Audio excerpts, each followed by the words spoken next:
Hello दोस्तों, मेरी आज की इस वीडियो में आपको बताऊंगा कि हम किस तरह से रैंडम यूज़र डाटा एपीआई की मदद से जनरेट कर सकते हैं। जैसे कि आप ये वेबसाइट देख रहे हो रैंडम यूज़र डॉट मी। यहाँ पर जैसे ही हम न्यू पे क्लिक करते हैं तो आप देख रहे हो यहाँ पे रैंडम प्रोफाइल जनरेट हो रही है। तो आज हम भी इसी तरह की वेबसाइट क्रिएट करेंगे। जावास्क्रिप्ट का यूज़ करके हम यहाँ पे एपीआई का यूज़ करेंगे और इस तरह की वेबसाइट क्रिएट करेंगे जहाँ पर रैंडमली प्रोफाइल जनरेट होगी। तो चलिए स्टार्ट करते हैं। सबसे पहले आप इस कोड को देख लीजिए। ये मैंने एक जो हमारा फेच एपीआई होता है उसका सिंटैक्स लिखा है। इसमें आपको कंफ्यूज होने की ज़रूरत नहीं है। ये सिंटैक्स का लिंक मैं वीडियो के डिस्क्रिप्शन में दे दूँगा, आप उसे वहाँ से कॉपी कर सकते हो। इसमें आपको कोई भी कंफ्यूज होने की ज़रूरत नहीं है। तो चलिए अब स्टार्ट करते हैं। सबसे पहले आपको यहाँ वेबसाइट में डॉक्यूमेंटेशन पर क्लिक करना है। अब आपको यहाँ पर सारी डिटेल मिल जाएगी, हाउ टू यूज़, किस तरह से इसे यूज़ करना है, रिज़ल्ट कि किस तरह से आपके पास रिज़ल्ट डिस्प्ले होगा, API errors, requesting multiple user. तो आप देख रहे हो जैसे यहाँ पे एक लिंक दिया है रैंडम यूज़र डॉट मी एपीआई रिज़ल्ट। मैं इसे यहाँ से कॉपी कर लेता हूँ और जो मेरा कोड है यहाँ पर जो हमने यूआरएल के सामने कोमा, इसके अंदर मैं इस कोड को पेस्ट कर देता हूँ और फिर इसे सेव कर देता हूँ। जैसे आप देख रहे हो कि यहाँ पे वैल्यू 5000 है। जो आपके पास रैंडम प्रोफाइल डाटा जनरेट होगा वो 5000 लिमिट तक जनरेट होगा। आप यहाँ पे 100 भी लिख सकते हैं, 200, 300, 400, 1000, 2000 कुछ भी लिख सकते हैं। अब जैसे मैंने 100 लिखा है तो इसका मतलब है कि जो भी मेरे पास 100 से 0 के बीच में मेरे पास रैंडम प्रोफाइल जनरेट होगी। चलिए स्टार्ट करते हैं। जैसे मैं अपना यहाँ पे कंसोल डॉट लॉग ओपन कर लेता हूँ तो आप देख रहे हो कि ये परफेक्टली वर्क कर रहा है और मेरे पास यहाँ पर एक ऑब्जेक्ट डिस्प्ले हो रहा है।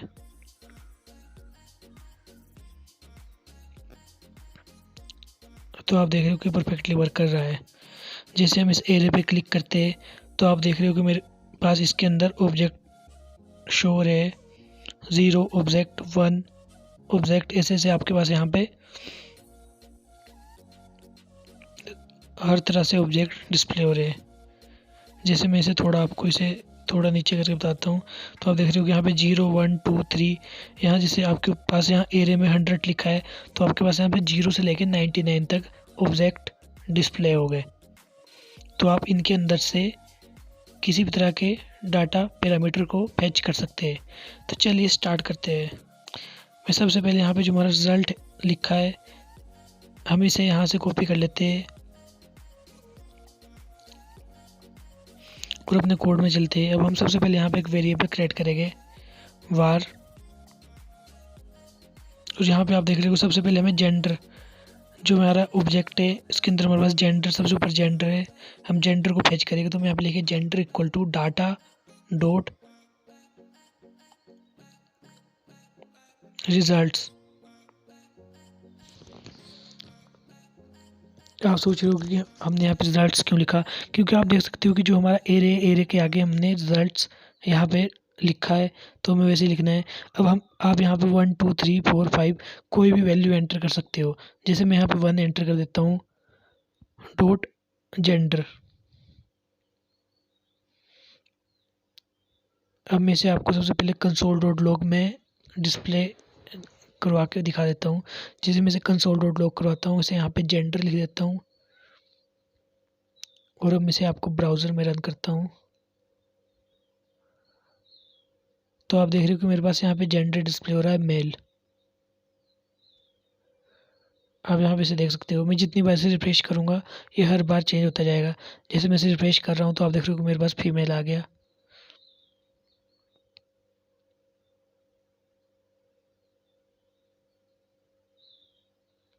हमारा जो अब नेक्स्ट पैरामीटर है ईमेल। अब हम इस ईमेल को यहाँ से फेच करेंगे तो मैं इस ईमेल को यहाँ से कॉपी कर लेता हूँ और यहाँ पे मैं लिख देता हूँ var email equal to data dot results 1 dot email.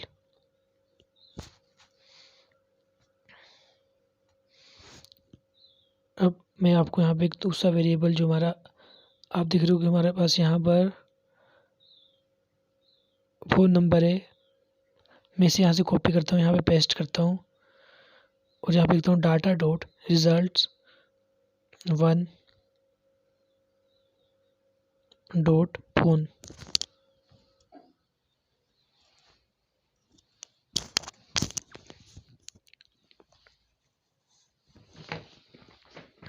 अब मैं आपको इन तीनों को ही सबसे पहले डिस्प्ले करवा के बता देता हूँ। मैं इसे करता हूँ document dot get element by ID. मैं अब इसे ब्राउज़र पर प्रिंट करके आपको बताऊँगा। Result 1 dot inner HTML equal to gender. जैसे मैंने यहाँ पे आईडी इसकी रिजल्ट 1 दी, मैं इसे कॉपी पेस्ट कर देता हूँ। जो मेरा अगला है मैं इसकी रिजल्ट 2 कर देता हूँ और जो मेरा उससे अगला है उसका रिजल्ट 3 कर देता हूँ और यहाँ पर मैं से ईमेल कर देता हूँ। जो मेरा सेकंड वेरिएबल है ईमेल और जो मेरा थर्ड वेरिएबल है वो फ़ोन, मैं यहाँ पे फ़ोन कर देता हूँ। अब जो मैंने यहाँ पे रिजल्ट 1 रिजल्ट 2 और रिजल्ट 3 आईडी लिखी है, इसके लिए मुझे ये आईडी क्रिएट करनी पड़ेगी अपने बॉडी टैग के अंदर जाकर। तो मैं यहाँ पे बॉडी टैग क्रिएट कर लेता हूँ और इसके अंदर मैं यहाँ पे 3 ड्यू क्रिएट कर लेता हूँ। जो मैं फर्स्ट ड्यू क्रिएट करता हूँ उसकी आईडी में दूंगा रिजल्ट 1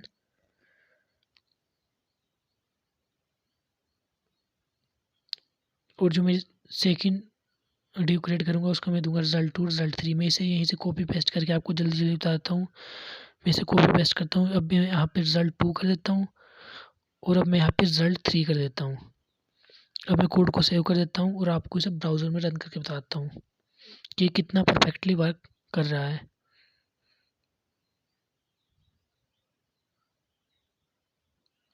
तो आप देख रहे हो कि परफेक्टली वर्क कर रहा है। मैं इसे आपको जूम इन करके बताता हूँ थोड़ा।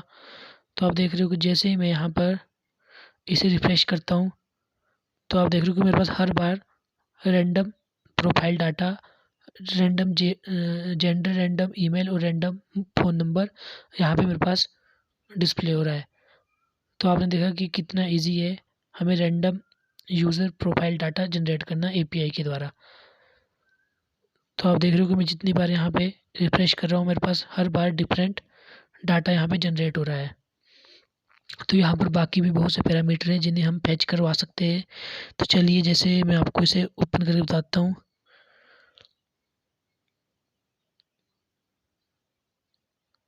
जैसे आप देख रहे हो कि मेरे पास अगला जो यहाँ पे पैरामीटर है, इस पैरामीटर का नाम है सेल, CELL। मैं इसे यहाँ से कॉपी करता हूँ और इसका एक अलग से वेरिएबल क्रिएट कर लेता हूँ, var cell equal to data dot result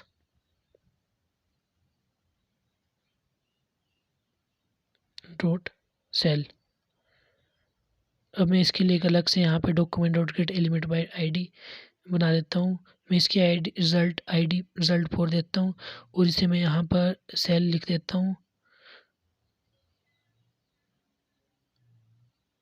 और अब मैं सबसे ऊपर बॉडी टैग में एक अलग ड्यू क्रिएट कर लेता हूँ जिसकी आईडी में रिजल्ट 4 देता हूँ।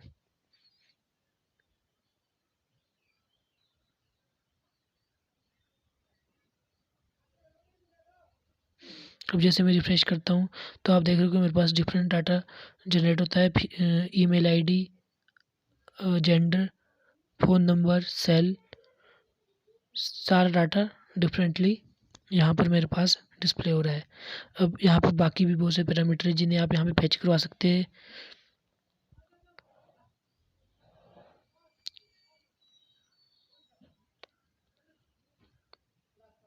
जहाँ पर आप अपनी मर्ज़ी से कोई भी डाटा यहाँ पे फैच करवा सकते हैं। जैसे आप यहाँ देख रहे हो डेट, यहाँ पे जो डेट ऑफ बर्थ है ये ऑब्जेक्ट है और इसके अंदर आपके पास पैरामीटर है, डेट है, एज है। तो आप इन्हें भी यहाँ पे डिस्प्ले करवा सकते हो। तो जैसे आप देख रहे हो कि जो आपका यहाँ पे डेट है ये एक ऑब्जेक्ट है। इस ऑब्जेक्ट के अंदर ही आपको जो पैरामीटर है वो एज और डेट पैरामीटर है। तो चलिए मैं आपको इसे कोड में लिख के बताता हूँ। जैसे मैं यहाँ पे एक अलग से वेरिएबल क्रिएट कर लेता हूँ, var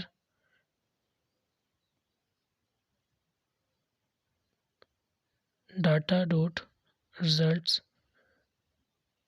1 डॉट अब जैसे मैं इसे यहाँ से कॉपी पेस्ट करता हूँ और यहाँ पे मैं रिजल्ट 5 कर देता हूँ और यहाँ पे मैं लिख देता हूँ DOB और मैं अब ऊपर यहाँ पे ड्यू में एक ID क्रिएट कर लेता हूँ रिजल्ट 5। अब जैसे मैं आपको इसे ब्राउज़र में रन करके बताऊँगा तो ये अभी वर्क नहीं करेगा। यहाँ पे आपके पास ऑब्जेक्ट डिस्प्ले हो रहा है, तो आप देख रहे हो कि अब ये वर्क नहीं कर रहा है। इसका कारण ये है कि जैसे कि मैं आपको इसे बता देता हूँ, मैं इसे यहाँ पे क्लिक करके बताता हूँ।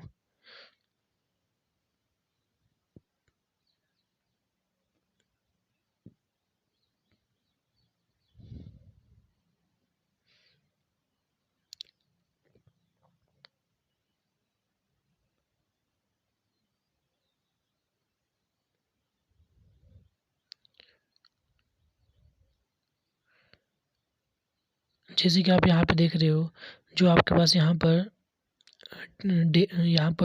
DOB है, DOB लिखा है, ये एक ऑब्जेक्ट है आपका। तो आपको करना ये है कि आपका जो DOB है इसके अंदर आपके पैरामीटर है डेट और एज, 2 पैरामीटर है। तो आपको सबसे पहले जैसे आपको डेट पैरामीटर डिस्प्ले करवाना है, तो आपको ऐसा करना होगा कि आपको जो आप वेरिएबल क्रिएट करोगे, मैं आपको कोड में बताता हूँ। जो वेरिएबल क्रिएट करोगे, आपको वेरिएबल यहाँ पर डेट नाम से वेरिएबल क्रिएट करना होगा और आपको यहाँ पे data dot results 1 dot DOB dot date लिखना होगा, क्योंकि जो आपकी डेट पैरामीटर है वो आपकी DOB नाम के ऑब्जेक्ट के अंदर है। तो आपने पहले DOB लिखा फिर डॉट डेट लिखा। अब मैंने यहाँ पे दोबारा से आपको रिफ्रेश करके बताता हूँ, तो आप देख रहे हो कि अभी परफेक्टली वर्क कर रहा है। आपके पास यहाँ पे डेट भी परफेक्टली यहाँ पे डिस्प्ले हो रही है और रैंडमली चेंज हो रही है रिफ्रेश करने पर।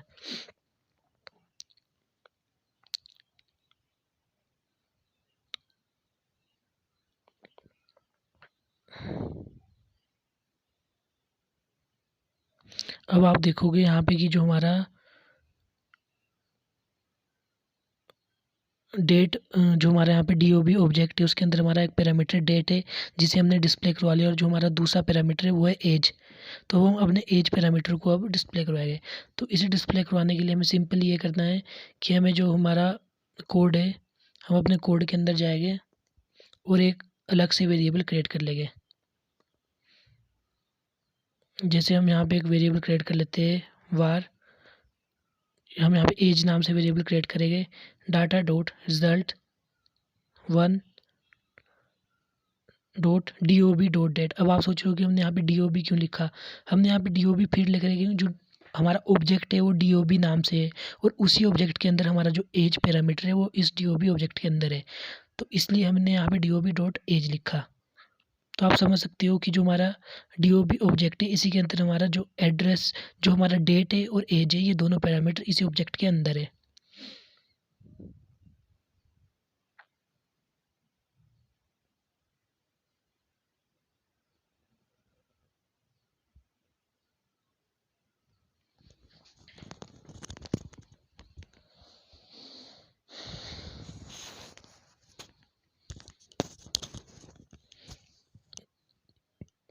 जैसे कि आप देख रहे हो कि यहाँ पर आपके पास काफ़ी पैरामीटर शो है, जैसे कि लोकेशन, जो आपका लोकेशन ऑब्जेक्ट है उसके अंदर आपके पास सिटी, स्टेट, कंट्री सब कुछ डिस्प्ले हो रहा है। आप इन्हें भी यहाँ पे डिस्प्ले करवा सकते हो। ये आपका ऑब्जेक्ट है ID, जो यहाँ पर आपका ऑब्जेक्ट है ID। इस जैसे आपका ऊपर DOB ऑब्जेक्ट था, वैसे आपका नीचे जो ऑब्जेक्ट है वो ID ऑब्जेक्ट। इस ID ऑब्जेक्ट के अंदर आपके पास नेम पैरामीटर है, तो आप इस नेम पैरामीटर को भी डिस्प्ले करवा सकते हो।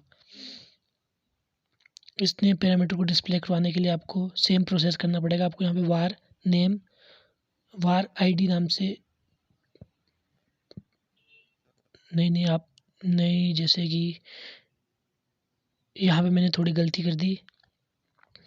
यहाँ पे मुझे स्टार्टिंग में वार नाम से वेरिएबल बनाना पड़ेगा, और यहाँ पे मुझे, जैसे आप देख रहे हो कि जो ID है मेरा ऑब्जेक्ट है और जो मेरी यहाँ पे नेम है ये मेरा इसका पैरामीटर है, तो मुझे यहाँ पे नेम नाम से वेरिएबल बनाना पड़ेगा डॉट ID, जैसे हमने ऊपर ऑब्जेक्ट को लिखा है डॉट नेम। अब मैं इसे यहाँ से कॉपी पेस्ट कर लेता हूँ। जैसे मैं इसे यहाँ पे रिजल्ट 6 कर देता हूँ और यहाँ पे मैं इसे कर देता हूँ जो मैंने वेरिएबल नेम नाम से क्रिएट किया था ना, जो मैंने वेरिएबल ऊपर एज नाम से क्रिएट किया था। अब मैं इसे यहाँ पर अपना जो एज और नेम इन दोनों को भी डिस्प्ले करूँगा। तो अब मैंने जो यहाँ पे 6 और 7 रिजल्ट 6 और रिजल्ट 7 आईडी लिखी है, मैं इसे यहाँ पे क्रिएट कर लेता हूँ। मैं यहाँ पे 2 ड्यू क्रिएट कर लेता हूँ रिजल्ट 6 और रिजल्ट 7 नाम से। अब मैं इस कोड को सेव कर लेता हूँ और इसे आपको ब्राउज़र में से रन करके बताता हूँ। तो आप देख रहे हो कि मेरे पास यहाँ पे रेंडमली एज और जो नेम है ये भी यहाँ पर मेरे पास यहाँ पे डिस्प्ले हो रहा है। जितनी बार मैं रिफ्रेश कर रहा हूँ हर बार मेरे पास यहाँ पे random user profile data generate हो रहा है।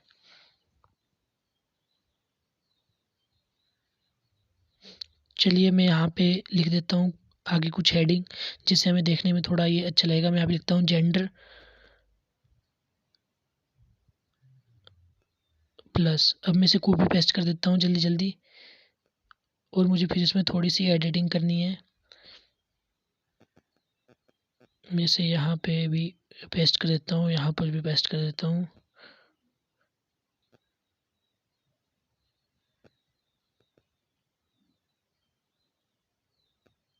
मैं इसे यहाँ पे ईमेल कर देता हूँ। इसे मैं यहाँ पर फ़ोन कर देता हूँ। इसे मैं सेल कर देता हूँ। इसे मैं डेट कर देता हूँ। इस तरह से आपको यहाँ पे कुछ हेडिंग दे देनी है। यहाँ पे मैं इसे एज कर देता हूँ और यहाँ सबसे नीचे मैं इसे नेम कर देता हूँ। अब मैं इस कोड को सेव करने के बाद आपको इसे दोबारा से रिफ्रेश करके बताता हूँ। तो आप देख रहे हो कि मेरे पास अच्छी तरीके से डिस्प्ले हो रहा है। जेंडर फीमेल, ईमेल आईडी, फिर फ़ोन, फिर सेल, फिर डेट, फिर एज, फिर नेम। तो आपने देखा कि कितना परफेक्टली वर्क कर रहा है और ये कितना आसान है random user profile data generate करना एपीआई की मदद से जावास्क्रिप्ट में। तो आप देख सकते हो कि कितना परफेक्टली ये वर्क कर रहा है। जितनी बार मैं इसे रिफ्रेश कर रहा हूँ हर बार मेरे पास यहाँ पे रैंडमली डाटा जनरेट हो रहा है।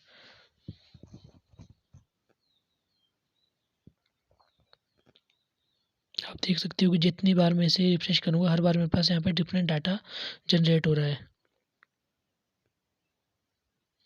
चलिए मैं इसे थोड़ा सेंटर में कर देता हूँ। यहाँ पे मैं सेंटर टैग का यूज़ करता हूँ जिससे देखने में आपको थोड़ा अच्छा लगेगा। आप वीडियो का कोई भी पार्ट स्किप मत करना वरना आपको इसे समझने में बहुत सी मुश्किल होगी। ये बहुत ही ईजी है, बस आपको वीडियो पूरी देखनी है स्टेप बाय स्टेप। अब मैं इसे कोड को सेव करके इसे आपको ब्राउज़र में रन करके बताता हूँ। जैसे मैं रिफ्रेश करता हूँ तो आप देख रहे हो कि ये सेंटर में आ चुका है और देखने में थोड़ा अच्छा लग रहा है। देखिए मैं इसे रिफ्रेश करता हूँ तो आप देख रहे हो कि कितना अच्छे तरीके से मेरे पास डिस्प्ले हो रहा है। जितनी बार मैं इसे रिफ्रेश कर रहा हूँ हर बार मेरे पास randomly gender, randomly email, randomly phone number, randomly cell, randomly date और रैंडमली एज और रैंडमली नेम सभी मेरे पास रैंडमली यहाँ पे जनरेट हो रहे हैं। ये सारा हो रहा है एक एपीआई की मदद से। चलिए मैं अपना दोबारा से यहाँ पे console.log ओपन कर लेता हूँ।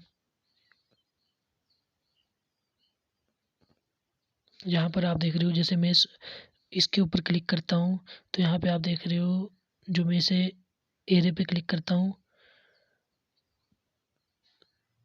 जैसे मैं थ्री डॉट पे क्लिक करता हूँ, मैं ऑब्जेक्ट्स के अंदर इन 3 डॉट पे क्लिक करता हूँ तो आप देख रहे हो कि मैं यहाँ पे थोड़ा एक्सपेंड हो गया।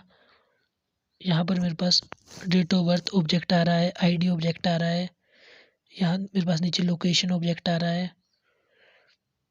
तो मैं यहाँ पर जितने मर्जी पैरामीटर यहाँ पे फैच करना चाहूँ पैरामीटर फैच कर सकता हूँ। बस मुझे उसके नेम का यूज़ करना है और मुझे यहाँ पे स्पेलिंग मिस्टेक नहीं करनी है। अभी थोड़ा नीचे नीचे जाता हूँ तो आप देख रहे हो कि मेरे पास यहाँ पे एक लोकेशन का ऑब्जेक्ट है। इसका यूज़ करके हम सिटी स्टेट जो इसके पैरामीटर है इन्हें डिस्प्ले कर सकते हैं। और यहाँ पे लॉगिन का ऑब्जेक्ट है, इसकी मदद से हम यूआईडी यूज़र नेम डिस्प्ले कर सकते हैं। और सबसे नीचे आप देख रहे हो हमारे पास एक यहाँ पर पिक्चर नाम का ऑब्जेक्ट है। इसकी मदद से हम यहाँ पर इमेज भी यहाँ पे रैंडमली जनरेट कर सकते हैं। तो चलिए हम इसका यूज़ करते हैं। जो हमारे पास यहाँ पे पिक्चर है हम अब यहाँ पे एक रैंडमली पिक्चर भी जनरेट करेंगे। जो हमारा यहाँ पे पिक्चर ऑब्जेक्ट है इसके अंदर हमारे लार्ज मीडियम सारे पैरामीटर हैं। तो चलिए स्टार्ट करते हैं। सबसे पहले हम यहाँ पर एक वेरिएबल क्रिएट कर लेते हैं var। अब यहाँ पे देख रहे हो जो पिक्चर ऑब्जेक्ट इसके अंदर जो हमारे पास 3 पैरामीटर है, लार्ज मीडियम थंबनेल, आप कोई भी यूज़ कर सकते हैं। तो चलिए मैं यहाँ पे जो लार्ज है इसे मैं यहाँ से कॉपी कर लेता हूँ, मैं इसे यहाँ पे लिख लेता हूँ larg equal to data dot results 1 dot. अब मैं यहाँ पे जो मेरा पिक्चर है, जो मेरा ऑब्जेक्ट का नाम है, मुझे यहाँ पे वो लिखना है। मैं इसे यहाँ से आप देख सकते हो यहाँ पे पिक्चर है, मैं इसे यहाँ पे अब लिखूँगा, ये मेरे ऑब्जेक्ट का नाम है। तो मैं यहाँ पे लिखूँगा जैसे मैंने ऊपर आईडी डेट ऑफ बर्थ ये दोनों मैंने ऊपर ऑब्जेक्ट के नाम लिखे, तो इसी तरह से मैं यहाँ पे लिखूँगा पिक्चर डॉट लार्ज, जो मेरा पैरामीटर है यहाँ पे लार्ज।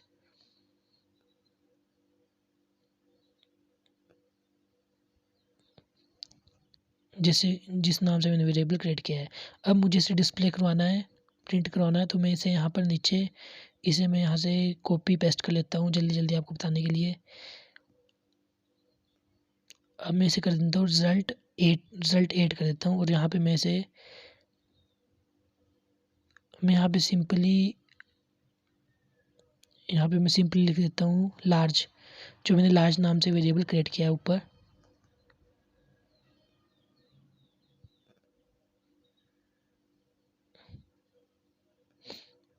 अब मैं यहाँ पे रिजल्ट 8 नाम के ऊपर एक ड्यू क्रिएट कर लेता हूँ बॉडी टैग के अंदर।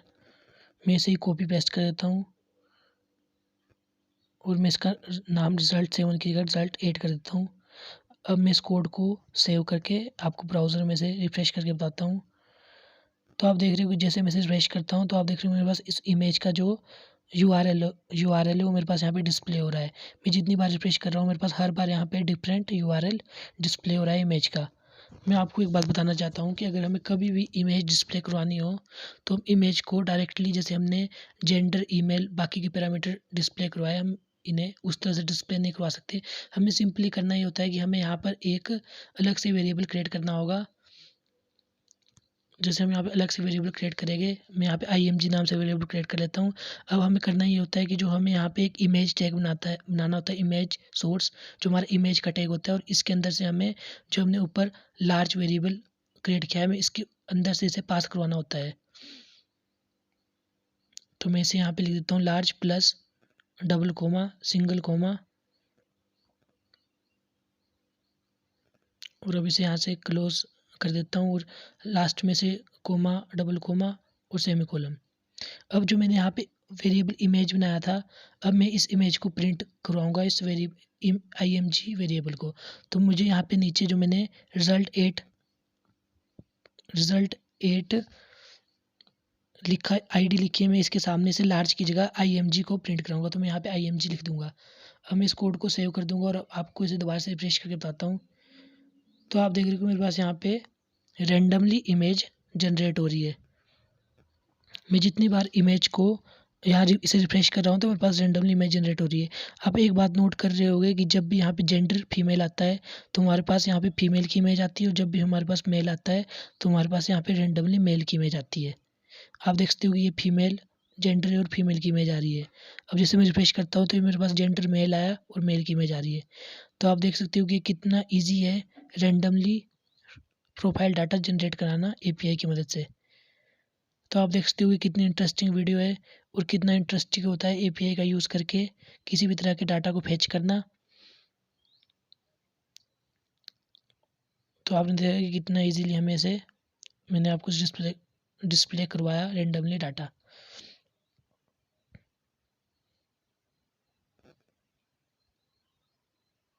मैं जितनी बार रिफ्रेश करता हूँ आप देख रहे हो हर बार मेरे पास यहाँ पे रेंडमली डाटा जनरेट हो रहा है। आप बूटस्ट्रैप और CSS का यूज़ करके इसे मोबाइल रिस्पॉन्सिव और स्टाइलिश भी बना सकते हो। अगर आपको ये वीडियो अच्छी लगी तो आप इस वीडियो पे लाइक, कमेंट और शेयर जरूर कीजिए।